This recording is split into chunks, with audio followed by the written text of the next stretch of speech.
Badan Pencegahan Rasuah tahun 1997 dan memasukkan peraturan baru ataupun akta baru, undang baru, iaitu mana-mana menteri termasuk Perdana Menteri, mana-mana anggota jemaah kabinet, menteri ataupun timbalan menteri atau mana-mana penjawat awam, termasuk juga wakil rakyat ahli parlimen lah, kan, yang sewaktu mereka memegang jawatan dalam kerajaan dan melakukan amalan rasuah, penyelewengan, apabila mereka bersara atau menamat perkhidmatan, walaupun dah 10 tahun, sekiranya terbukti ada kes, ada asas, ada kes, mereka boleh diheret ke mahkamah. Yang ini Anwar pindah tahun 1997. Itu di saat akhir sebelum dia dipecat. Sempat dia pindah undang-undang ini, saudara. Ya, alhamdulillah sempat dia pindah sebelum Mahathir balik daripada bercuti. Serta-merta Mahathir balik, tak habis 3 bulan, dia kata 3 bulan nak cuti, tapi dia terpaksa batalkan cuti dia awal kerana dia melihat Anwar dah lain macam. Bukan dia lihat Anwar mengambil duit rakus harta negara, tak, dah lain macam Anwar ni, dah buat undang-undang macam ini. Bahaya ni, aku terpaksa batalkan cuti aku. Dan dia balik awal, saudara. Kalau kita tengok filem Anwar Untold Story, siapa yang report kepada Mahathir supaya balik awal? Kan? Tentulah Tun yang sekarang ini yang pergi mahkamah. Mungkin dia telefon. Dia telefon Mahathir. Perdana Menteri, kena balik awal lah. Dia macam kita tengok brother Anwar ni. Semua undang-undang nak dipindah ni. Macam mana cerita ni? Mahathir pun batalkan cuti dia, balik awal.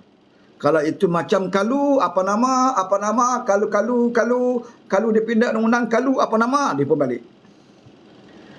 Dan bagaimana dia nak hentikan perangai Anwar ini? Bila dia lihat Anwar baru pangku jawatan Perdana Menteri saja, belum jadi Perdana Menteri pun lagi, baru pangku jawatan pun sempat dia pindah undang rasuah, Mahathir sudah membayangkan satu igawan buruk bagi Mahathir. Bayangkanlah kalau saya tak jadi Perdana Menteri, Anwar jadi Perdana Menteri. Apa jadi pada diri saya? Apa jadi pada anak saya? Apa jadi kepada kamu, wahai Tun Daim? Situlah igawan buruk Mahathir bermula, saudara. Jadi oleh kerana itu, kita mesti lakukan sesuatu, lenyapkan karya politik Anwar Ibrahim supaya dia tidak lagi boleh berpolitik. Kalau dia tidak boleh berpolitik, maksudnya dia tidak akan ada harapan untuk memimpin negara. Kita kena lenyapkan karya politik Anwar Ibrahim ini. Macam mana cara dia? Nak cari tentang skandal? Tak ada. Jenuh buka fail. Saya rasa atas meja pejabat Mahathir tu tahun 1997 tu, saya rasa tinggi-tinggi fail ni di Kementerian Kewangan. Sebab Mahathir nak cek satu persatu ni, nak kaitkan dengan Anwar rasuah ni. Cari fail, sebab fail tak jumpa. Buka fail Forex tak jumpa, Perwaja Steel tak jumpa, skandal BMF tak jumpa. Yang dia jumpa nama dia. Buka Perwaja Steel, nama dia juga, bukan nama Anwar, nama dia. Buka isu skandal Bank Bumi Putra, cari nama Anwar, nama aku juga jumpa, dia kata. Buka skandal apa lagi, Bakun, projek Bakun, buka cari nama Anwar, salah, tak ada, nama aku juga, dia kata Mahathir. Semua yang disiasat skandal file buka nama dia. Dia Daim setiap file. Nak cari jumpa nama Anwar, tak jumpa. Buka lagi file Spenco, kok nama Anwar terlibat dalam projek Spenco ni, yang peralatan kepada jawatan awam. Buka nama aku lagi ada, nama Daim lagi, dia tu.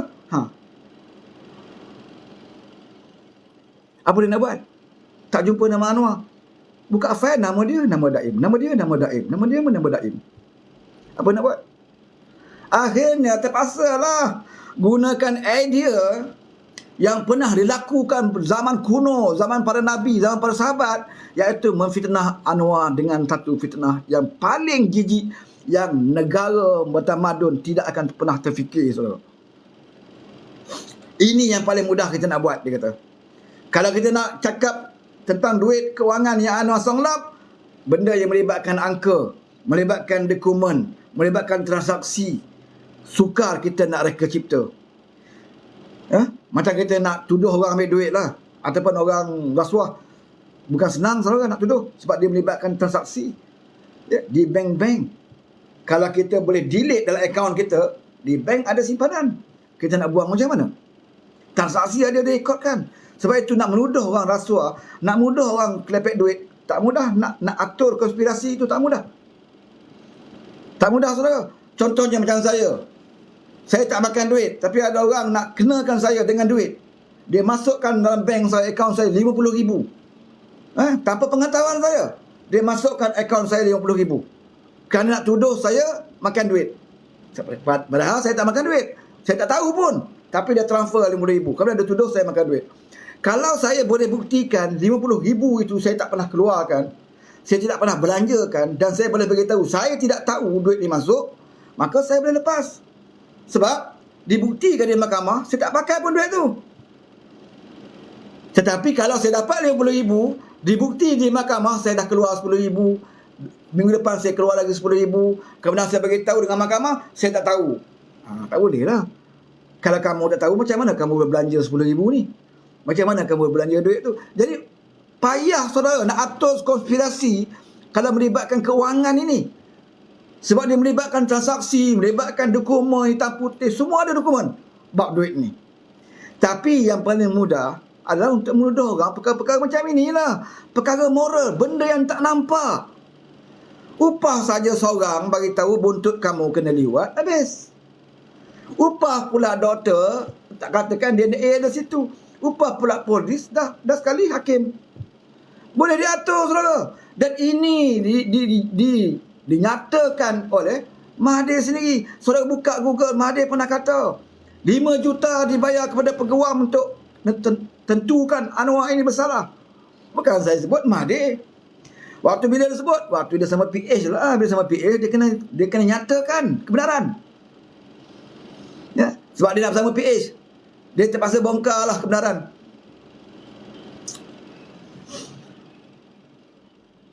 Akhirnya saudara, tanpa kita desak, mereka sendiri mendedahkan rahsia. Mendedahkan rahsia. Jadi sebab itulah perancangan Mahathir untuk melenyapkan kerjaya politik Anwar ini gagal. Ya, daripada dulu puluhan tahun dia cuba saudara, gagal. Nak jatuhkan imej Anwar adalah dengan tuduhan-tuduhan jijik ini, ternyata gagal. Lagi banyak engkau tuduh Anwar, lagi banyak sokongan rakyat kepada dia.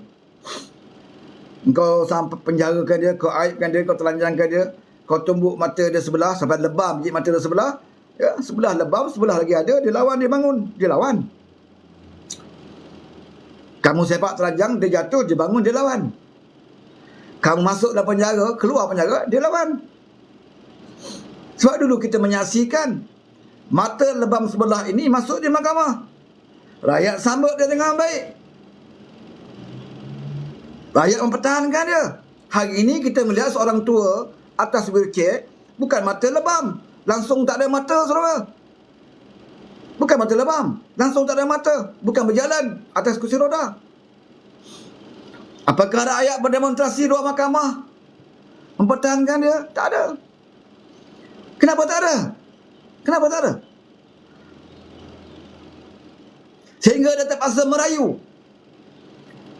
Orang tak datang mahkamah pun beri sokongan pada dia. Dia datang, bini dia lah. Keluarga dan peguam dia tolak kursi roda. Puas berlakon pakai wheelchair yang B40. Konon-kononnya wheelchair ni lah paling murah yang dia ada. Kesian tengok dia wheelchair macam tu. Apa guna kita ada kekayaan harta ismet di dalam negara, harta ismet di luar negara, tapi akhirnya bila kita sakit naik wheelchair B40. Kesian saudara, saya kesian. Orang macam ni duit banyak, tapi kenapa dia dilayan oleh keluarga dia macam itu? Sepatutnya sebagai seorang isteri, bila suami dah macam itu, duit ada, bagilah wheelchair yang selesa sikit. Janganlah pakai wheelchair macam itu. Kesian tengok dia berjalan tergetak-gentak. Masuk mahkamah tergetak-gentak telur dia. Kesian saudara. Dia lah kurus kering. Daging punggung pun tak ada. Melengkung atas kursi roda tu. Dengan mata sebelah dia. Kamu bagi wheelchair macam itu. Bukan kamu tak mampu. Kamu mampu sebenarnya. Tapi kenapa tak bagi dia? Di penghujung-penghujung itu. Bagilah keselesaan dia. Berpuluh tahun Daim ni cari duit. Berpuluh tahun Daim ni kumpul duit. Takkan di waktu sakit macam ini, bini tergamak bagi wheelchair B40. Kerana nak berlakon. Tak perlu berlakon. Tak perlu berlakon. Zaman dulu boleh berlakon. Zaman sekarang tak payah berlakon. Ini bukan politik tahun 70-an, 80-an. Zaman Mahathir dulu bolehlah berlakon. Memang Mahathir kaki berlakon pun. Takkan kamu nak ikut Mahathir tu nak berlakon? Datang mahkamah pakai selipar Jepun, selipar tandas, nak tunjuk kamu ni B40. Naik wheelchair pun tergentak. Kawan tu dah tak ada daging punggung. Sakit telur saudara. Tengok Pak Lah. Ada kita pernah hantar Pak Lah. Ya, memang selayaknya dia dapat wheelchair yang selesa. Dia tun. Sama juga macam Daim. Tun juga. Dan Pak Lah tidak sekaya Daim. Tapi dia tun. Dia orang dah tak sihat. Keluarga dia bagi wheelchair yang agak selesa. Sesuai dengan dia. Dia bukan orang miskin. Dan kita tak pernah kita petikai pun. Memang hak dia. Dia ada duit. Di waktu-waktu dia sakit, inilah gunanya duit itu. Mengapa tidak berlaku kepada Daim? Mengapa keluarga dia benarkan dia naik wheelchair macam itu? Selama ini dia pakai spek mata. Lindungi mata dia. Kenapa tiba-tiba hari ini kamu tak bagi dia pakai spek mata? Sebab apa? Nak tunjuk mata sebelah? Nak tunjuk naik wheelchair B40 maka orang kesian? Buka spek mata biar nampak mata sebelah, orang kesian? Cukup-cukuplah berlakon. Tak perlu lakon. Kalau kamu orang yang benar, ya, kebenaran akan muncul juga. Tapi kalau kamu salah, tak payahlah berlakon. Tak payah lain kali datang mahkamah, ya. Lepas ini datang mahkamah berangkak pula, turun kereta terus berangkak, menerap, tak payah pakai wheelchair lagi. Ya, menerap macam tu. Masuk mahkamah. Tak guna juga lakonan macam itu. Ini bukan zaman 70-an 80-an. Zaman Mahathir dulu boleh. Ya? Berlakon, menangis depan Perhimpunan Agung UMNO. Cukup, lama dah. Saya nak letak jawatan Presiden UMNO. Saya nak letak jawatan Perdana Menteri. Dah lama dah. Cukup dah. Dia menangis mata depan Perhimpunan UMNO. Berlari perwakilan UMNO. Why Tun? No Tun, jangan Tun. Senyum je. Lepas tu sambung balik. Dah 22 tahun jadi Perdana Menteri ni. Lama dah 22 tahun jadi Perdana Menteri. Lama dah sambung lagi 22 bulan nak juga jadi Perdana Menteri. Lama dah khianat 22 bulan nak juga jadi Perdana Menteri. Ini perangai Atuk Saka. Lakonan dia lama dah. Tapi kalau boleh sampai mampus dia nak jadi Perdana Menteri saudara.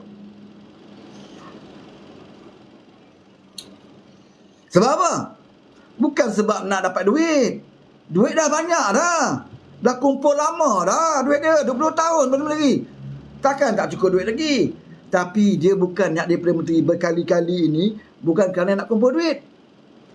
Kerana dia tak mahu semasa dia hidup, dia diseret ke mahkamah. Sebab itu selagi dia hidup, kalau boleh, dia nak jadi Perdana Menteri. Bila dah mati, baru dia tak kisahlah. Dah duduk dalam kubur. SPRM tak ada siasat dia dalam kubur. Polis tak boleh tangkap dia dalam kubur. Orang tidak boleh penjarakan dia dalam kubur. Sebab itu selagi dia hidup, kalau boleh dia nak pegang kuasa. Bukan kerana nak cari duit. Duit dah banyak.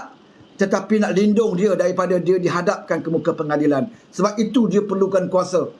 Kalau saya tak boleh jadi Perdana Menteri, dia kata, saya akan tentukan Perdana Menteri yang ada mesti berada di bawah kawalan saya. Itu style dia. Ada orang kata, mustahil Mahathir nak jadi Perdana Menteri. Dia dah tua dah, dia tak nak. Betul. Sekarang ni memang dia tak nak. tapi dia nak pastikan Perdana Menteri itu adalah Perdana Menteri yang akan duduk di bawah tapak kaki dia. Sebab itu sejarah Mahathir, semua Perdana Menteri tak pernah dia setuju. Walaupun dia yang lantik. Walaupun dia yang lantik, tapi akhirnya dia akan lawan dan akan tentukan Perdana Menteri itu jatuh. Sebab tak ikut cakap dia. Pak Lah jadi mangsa. Dia yang lantik Pak Lah. Tapi Pak Lah tak dengar cakap dia. Pak Lah lingkup. Najib tak mau ikut cakap dia. Sehabis-habis upaya dia nak jatuhkan Najib. Buat deklarasi rakyat lah. Join dengan PH. Seperti mana dia sededahkan. Dia terpaksa berkawan dengan DAP. Sebab apa? Bukan kerana dia percaya kat DAP. Dia kata, saya berkawan dengan DAP sebab saya nak jatuhkan Najib. Tengok busuk tak busuk hati Kerala ni. Sebab Najib tak dengar cakap dia. Sebab Najib tidak angkat anak dia sebagai pemimpin. Itu aja. Siapa tak bagi dia peluang, tak bagi anak dia peluang, itu adalah musuh dia. Mana ada pemimpin yang boleh baik dengan dia? Dan mana ada parti yang kekal dengan Mahathir? Saya nak tanya. Tak ada parti, saudara. Bahkan parti yang Mahathir sertai sendiri pun, dia keluar. Kalau tidak dia keluar, dia dicampak keluar. Dua je. Kalau tidak dia keluar dari parti, dia dicampak keluar dari parti. Begitulah hina orang bernama Mahathir Mohamad ini. Dan memang layak orang Langkawi campak dia keluar daripada Langkawi dengan hilang deposit. Memang layak, saudara. Hari ini dia kata Anwar tidak ada sokongan orang Melayu. Kerajaan perpaduan tidak mendapat sokongan orang Melayu. Habis, dekat Langkawi itu 1% Cina. Yang campak dia dalam Langkawi, yang campak dia daripada Langkawi itu 1% Cina ke? Hei, orang Melayu yang campak kamu, siapa hilang deposit? PRU yang lepas tidak ada parti kami hilang deposit. Parti kamu ada hilang deposit. PRN baru ini, parti kamu juga ada deposit. Tak payah jual Melayu lah, wahai Mahathir. Tak perlu kamu nak jual Melayu. Kamu tunggu masa dan saat dan seketika. Ini siasatan kes Penko. Kamu tak boleh lari. Arahan Anwar Ibrahim, siasat Penko sejak tahun 90-an. Maksudnya apa? Maksudnya Anwar tidak benarkan siasatan hanya tertumpu tahun 2001. Kalau Anwar ni nak lepaskan diri, kalau Anwar ni ada dendam politik, Anwar akan arahkan supaya siasat tahun 2021 saja. Waktu zaman PN. 2021-2022. Boleh aja Anwar keluar arahan macam tu. Zaman PN perintah. Tapi bagi Anwar, ya, isu melibatkan Spenco ni bukan bermula saja tahun 2021. Bermula awal lagi, tahun 90-an. Walaupun waktu itu Anwar kata dia berada dalam kabinet. Dia juga pernah menjadi Menteri Kewangan di ketika itu. Sebab itu Anwar kata siasat. Walaupun waktu itu Anwar Menteri Kewangan, siasat juga dia. Kalau Anwar nak selamat, buat apa dia nak suruh SPRM siasat? Bermula tahun 90-an. Sedangkan waktu itu dia dalam kabinet. Tetapi bagi Anwar, dia nak tunjukkan kepada rakyat Malaysia, walaupun saya berada dalam kabinet tahun 90-an, tapi saya nak SPRM siasat tahun itu. Saya nak tengok Perdana Menteri atau dia sebagai Menteri Kewangan atau ada orang lain yang sakau dalam skandal Spenco ini. 4 poin lebih bilion, saudara. Itu yang kita tahu. Yang kita tak tahu, yang melibatkan pembekalan projek kenderaan-kenderaan Jabatan Kerajaan Awam. Berbanyak kelepet. Termasuk kenderaan tentera menggunakan hikmat Spenco ini. Berapa ramai yang sakau duit di situ. Sebab itu Anwar suruh siasat. Tak tuduh, siasat. Yang panas, panaslah. Kenapa nak panas? Dan ada Tan Sri yang telah pun disiasat sekarang.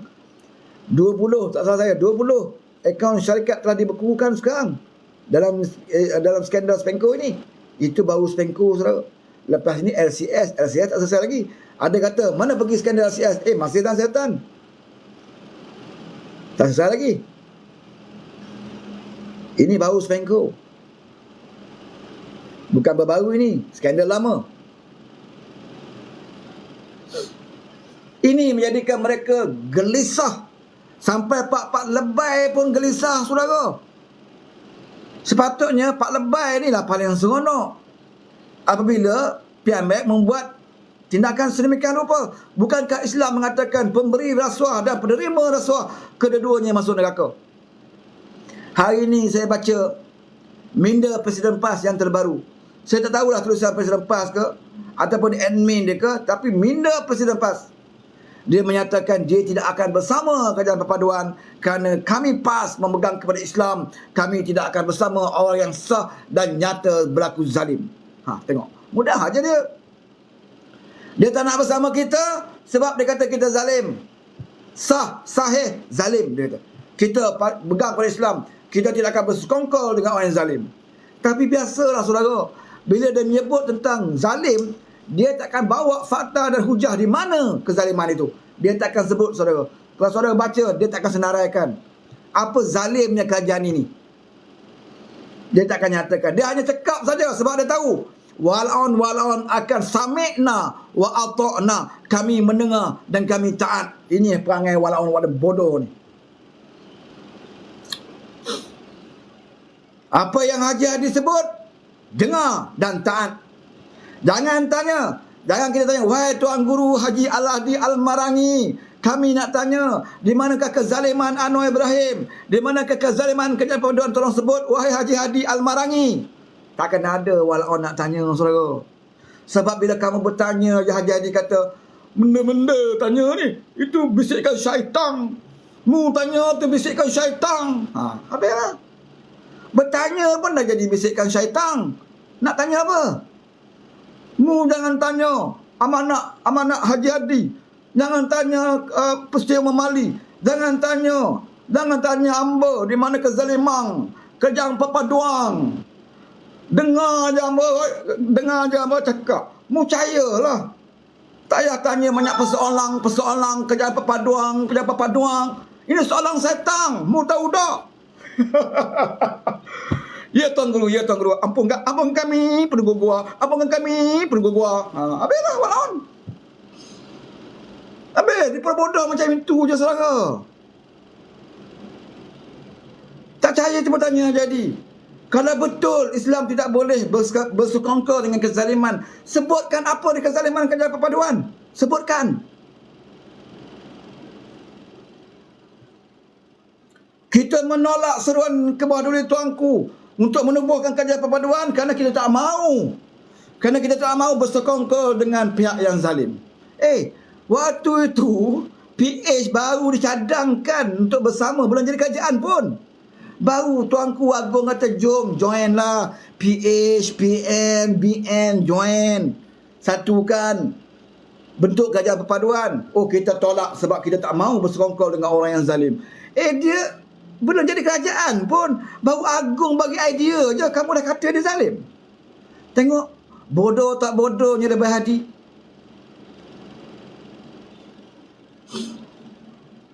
Ibarat macam ni lah. Kenapa kamu tak mau kahwin dengan dia?